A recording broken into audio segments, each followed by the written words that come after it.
ایک پرندہ اور جگنو۔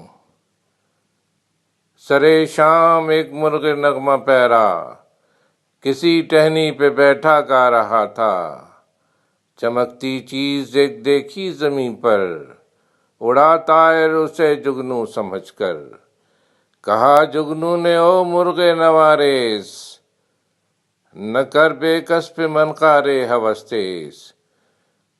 تجھے جس نے چہک گل کو مہک دی، اسی اللہ نے مجھ کو چمک دی۔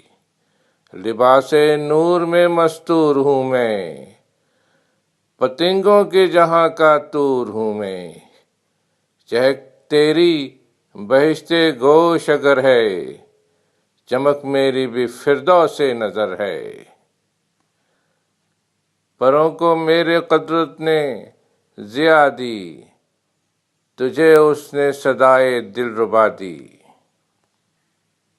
تیری منقار کو گانا سکھایا، مجھے گلزار کی مشعل بنایا۔ چمک بخشی مجھے آواز تجھ کو، دیا ہے سوز مجھ کو ساز تجھ کو۔ مخالف ساز کا ہوتا نہیں سوز، جہاں میں ساز کا ہے ہم نشیں سوز۔ قیام بزم ہستی ہے انہی سے، ظہور اوج و پستی ہے انہی سے۔ ہم آہنگی سے ہے محفل جہاں کی،